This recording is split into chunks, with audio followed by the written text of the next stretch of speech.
ऐसा क्यों कहा जाता है कि हमें उन्हें फॉलो करना चाहिए जिसकी तरह हम बनना चाहते हैं, या उन्हीं लोगों की संगति करनी चाहिए जिनका हायर पर्पस और हमारा हायर पर्पस सेम हो? कृष्ण ने इस बारे में क्या कहा है, आज देखेंगे आज के एपिसोड में। हरे कृष्णा और श्रीमद् भगवद गीता की इस सीरीज़ में मनीषा राजौरिया के साथ बने रहने के लिए आपका तहे दिल से आभार। पिछले एपिसोड में हमने देखा भगवान ने वर्ण व्यवस्था, जिसे हम आज जाति कहते हैं, वो क्यों लाने के लिए कहा था। लेकिन भगवान ने जो वर्ण व्यवस्था बताई थी वो आज की हमारी बनाई गई वर्ण व्यवस्था से भिन्न है। कृष्ण ने वर्ण व्यवस्था को इंट्रोड्यूस इसलिए किया था ताकि मानव समाज का विकास हो सके, कि आरंभ में पशु तुल्य थी मानव समाज, और इस तरह वर्ण व्यवस्था के द्वारा मानव समाज विकास करके धीरे धीरे कृष्ण भावनामृत में जा सके। अर्थात हर वर्ण को कृष्ण क्रमिक रूप से कृष्ण भावनामृत तक ले जाना चाहते हैं। कृष्ण कहते हैं हर व्यक्ति अपनी प्रकृति के गुणों के अनुसार कर्म करता है। अगर व्यक्ति सतोगुणी है तो वह ब्राह्मण है, रजोगुणी है तो वह क्षत्रिय है, और रजो और तमोगुण के मिश्रण से युक्त है तो वह वर्णिक है, और तमोगुणी है तो श्रमिक वर्ग में है। व्यक्ति की आत्मा इन तीनों गुणों के कारण ही शरीर से बंधती है। इस तरह ब्राह्मण का बेटा ब्राह्मण हो यह जरूरी नहीं। अगर ब्राह्मण का बेटा किसी और प्रकृति का है तो वह उसी प्रकृति के अनुसार ही ब्राह्मण, क्षत्रिय, श्रमिक या वर्णिक कहलाएगा। इसी तरह श्रमिक वर्ग का पुत्र अगर सतोगुणी है तो वह ब्राह्मण कहलाएगा। पिछले चैप्टर में कृष्ण ने यह भी कहा है कि बुद्धिमान व्यक्ति वही करे जिसे देखकर मानव समाज उसे फॉलो करे और कृष्ण भावनामृत की तरफ या उसके हायर पर्पस की तरफ उन्हें ले जा सके। और इसी तरह क्रमिक रूप से तमोगुणी भी सतोगुणी की तरह अग्रसर हो सककर कृष्ण भावना भावित हो सके या अपने हायर पर्पस की तरफ अपने आप को मोड़ सके। इसीलिए तो कहा जाता है कि हमें उन्हें फॉलो करना चाहिए जिस तरह हम बनना चाहते हैं, या उन्हीं लोगों की संगति करनी चाहिए जिनका हायर पर्पस और आपका हायर पर्पस सेम हो।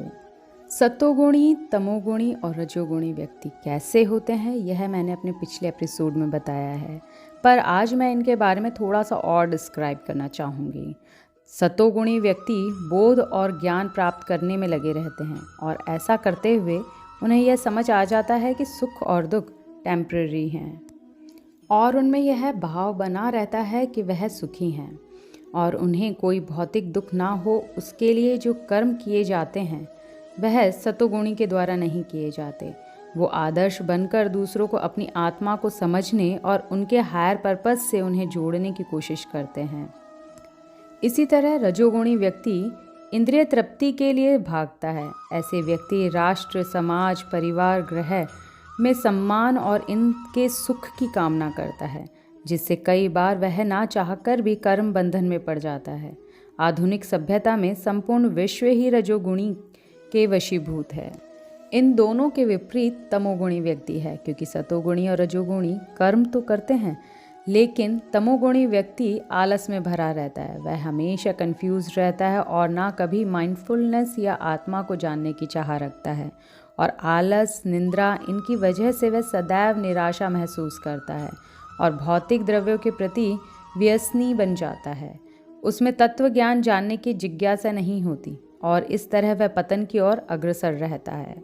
पहले के टाइम पे लोगों का हायर पर्पस होता था ईश्वर को पाना, कृष्ण को पाना, पर जैसे जैसे समय बदलता जा रहा है वैसे वैसे व्यक्ति का हायर पर्पस भी बदलता जा रहा है। जैसे अगर विद्यार्थी है तो वह चाहता है कि मैं IAS बन जाऊँ, वही काफ़ी है।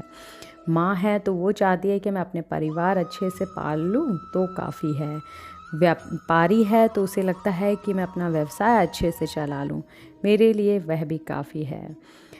तो इस तरह से जो लोग अपनी सफलता पाना चाहते हैं, जिसे वो पाना चाह रहे हैं अपने हायर पर्पस के रूप में, और वह सॉल्यूशन चाहते हैं भगवत गीता से, तो उन्हें अर्जुन की जगह रखना चाहिए अपने आप को, और कृष्ण की जगह रखना चाहिए अपने हायर पर्पस को, और श्रीमद् भगवद गीता के सभी श्लोकों को उसी के अनुसार फॉलो करना चाहिए। तो चलिए कंटिन्यू करते हैं न्यू लर्निंग को श्रीमद् भगवद गीता के चैप्टर 4 के 19 श्लोक से। कृष्ण अर्जुन से कहते हैं, जिस व्यक्ति का प्रत्येक प्रयास इंद्रिय तृप्ति की कामना से रहित होता है उसे पूर्ण ज्ञानी समझा जाता है। उसे ही साधु पुरुष ऐसा करता कहते हैं जिसने पूर्ण ज्ञान की अग्नि से कर्म फलों को भस्मसात कर दिया है। अपने कर्म फलों की सारी आसक्ति को त्याग कर सदैव संतुष्ट तथा स्वतंत्र रहकर वह सभी प्रकार के कार्यों में व्यस्त रहकर भी कोई सकाम कर्म नहीं करता। अर्थात पूर्ण ज्ञानी व्यक्ति जो कि कृष्ण भावना भावित है वह इंद्रिय तृप्ति की प्रवृत्ति को समाप्त कर लेता है। वह अपना संबंध भगवान के साथ समझ लेता है और इस तरह वह अपने कर्म फलों का भी नाश कर लेता है। कृष्ण भावना भावित व्यक्ति भगवान के प्रेम में कर्म करता है। इस तरह वह किसी कर्म बंधन में नहीं पड़ता, क्योंकि कृष्ण भगवान या सुप्रीम एनर्जी, जो भी आप उसे नाम देना चाहें, उसके लिए सभी एक समान है। उसने सभी को समान हवा, पानी, जल इत्यादि दिया है। बंटवारा तो हमने किया है। जब हम भगवान की तरह सभी को समान देखते हैं तो हम भी सभी के साथ समान व्यवहार करते हैं, जैसा हम अपने साथ करते हैं, फिर चाहे जीव जंतु हों, पशु पक्षी हों या पेड़ पौधे हों। आज के लिए इतना ही। मिलती हूँ नेक्स्ट एपिसोड में। Thank you very much. Hare Krishna.